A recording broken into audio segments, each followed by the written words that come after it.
graduates of our Tibet programs, which involve the collaboration between the National Youth Skills Institute and various multinational companies, have a 90% employability rate. Next is our very own MAGIC, or Malaysian Global Innovation and Creative Center, from where we will work to make Malaysia the startup capital of Asia. Our mission is to catalyze the entrepreneurial ecosystem in Malaysia by bringing together the abundant resources from partners and communities alike to develop entrepreneurs of enduring and high-growth startups that will make positive impact at the regional and global level. MAGIC, which is located in Cyberjaya, Malaysia, was jointly launched by President Barack Obama and President Najib Tun Abdul Razak in April 2014. And on that memorable day, MAGIC signs a memorandum of understanding with UP Global to further foster and develop a vibrant startup ecosystem in Malaysia and beyond. In Malaysia, we no longer work in silos. We have moved into a new working environment that we call the Blue Ocean and bid farewell to Arctic Red Ocean. We have introduced a unique national development strategy based on creativity and innovation known as National Blue Ocean Strategy, or NBOS.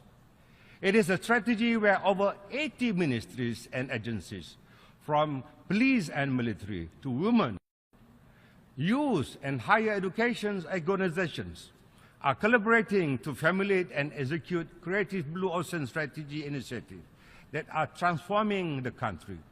This unique strategy also involves public and private partnership. And BOSS gave birth to our unique urban transformation centers and also rural transformation centers, where one only needs to go to either center for all government services. The question of hudud has come up again. Yes. Your party president, the chief of the Ulama Council, have made statements about hudud. I think for many people who are supporters of Pakatan Rakyat, they might be asking, what kind of damage is this going to do to the coalition in the run-up to the general elections? But maybe for a larger community, Malaysians are asking, why is hudud so important for PAS? Why does the issue keep coming up? And what kind of Malaysia does PAS envisage for the country? Today we discussed this issue in a Pakatan Rakyat meeting, and yesterday also we discussed this issue in a PAS meeting. Actually, we issued a statement last year during a November meeting that we concentrate on the Malaysia Constitution, Buku Jingga, and agreement that we made through the three convention of Pakatan Rakyat. Actually, hudud issue is not appear at all, but individual.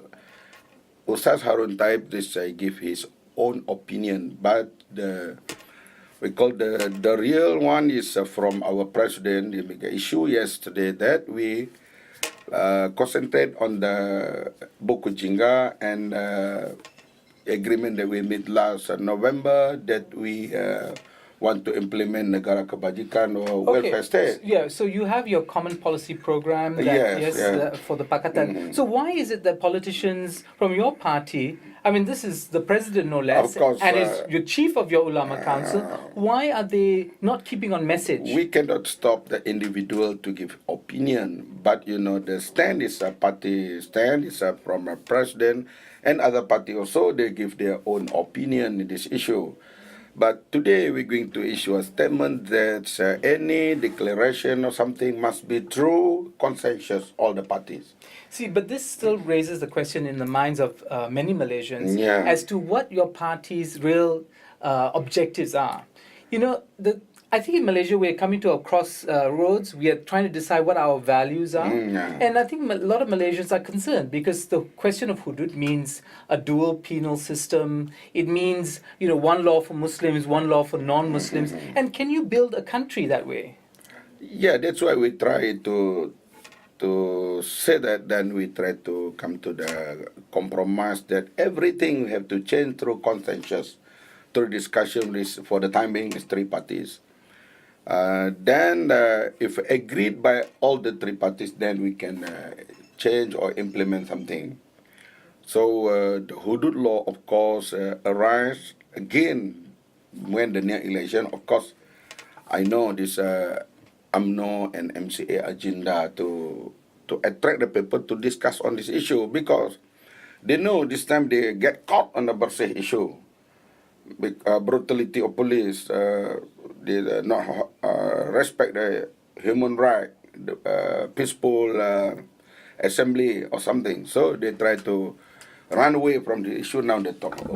But you can't blame the MCA this time because because it's actually your party president that brought it up. So I mean, it's like you're giving ammunition to your enemies, is it?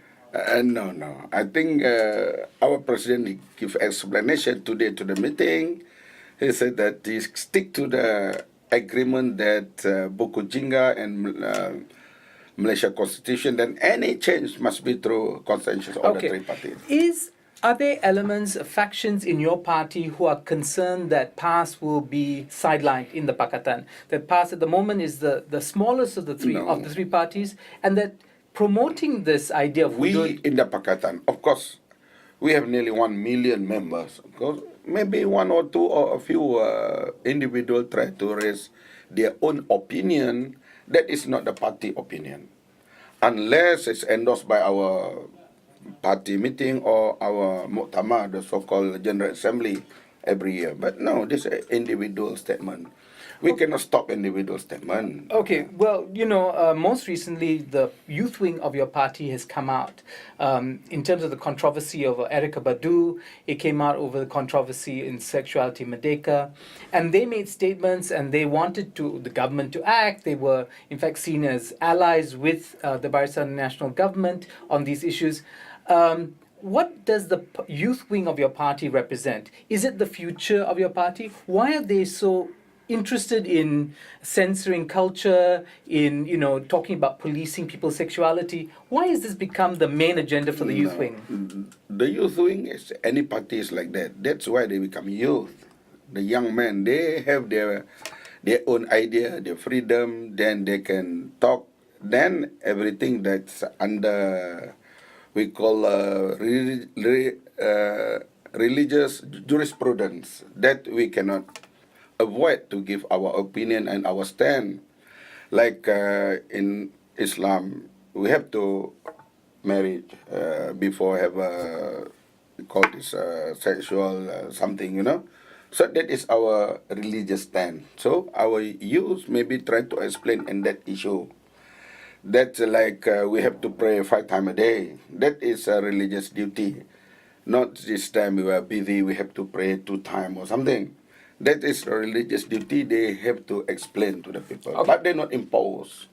This is a very interesting question, because if it's a question of persuading people, saying you bring your moral point of view, you bring your religious teaching, and say, look, this is the best way to live, right? That's one thing. But does PAS actually believe that the state has a role in policing, if in fact imposing sexual morality, compulsory piety?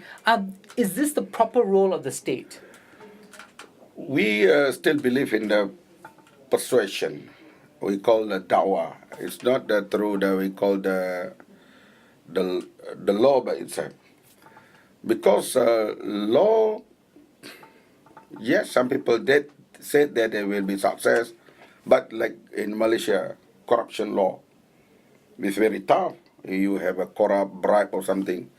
But the morality or the integrity of the people or the politician, government officer, everything now ruin everything. So we believe in through persuasion and discussion, and we call preach to the people is better than we call to punish them in the what we call the state control.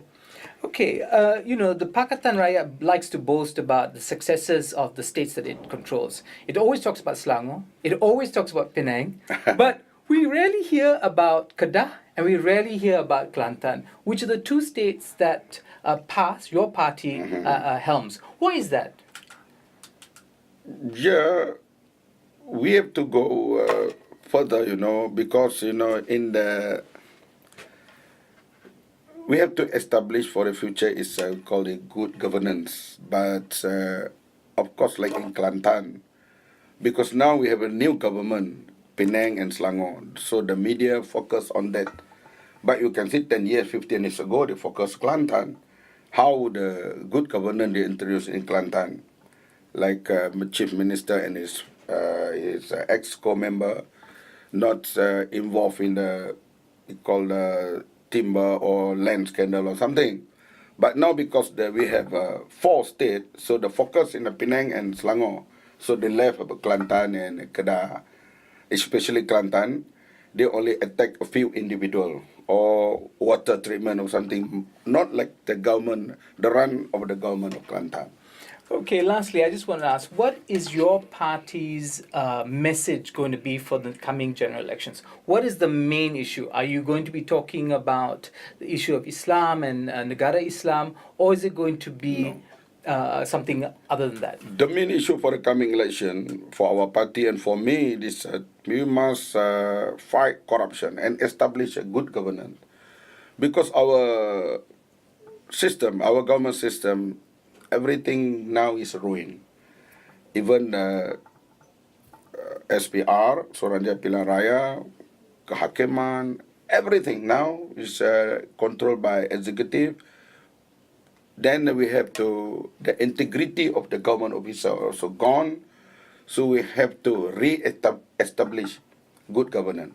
Why I say re-establish? Of course, I don't like British as a colonial. But they left us one thing is very good, is the integrity of government officer. Something like Harun Hashim, Unku Aziz, Arshad Ayub, all this, even Hussein On, Tunkum Rahman, maybe we can criticize them, individual or they behave, but they very, we call this, when they rule, they never take people money or something. So this type of government, we have to re-establish. Of course, will be better. Good, like in Penang, like in Kelantan, in Selangor, they try to, like in Penang, Public Account Committee for the next session will lead by opposition. So this is something new to establish the good government. Then we hope all the people of Malaysia will try. We hope to change this government. Then we try to show that this the new government we will offer to you. Do you think Malaysians are listening to this message, or are they being distracted by all the other issues that seem to come out in politics? Now, the big problem in Malaysia is media, freedom of media. Like myself, I was attacked more than 17 days about my opinion about Bukit Kepong. TV, radio, newspaper. Not even they allowed me for 1 minute or 2 minutes to explain what I say about Bukit Kepong history. So this media control is very terrible in Malaysia. So I hope you all involved in the media can help us on this issue. Thank you very much.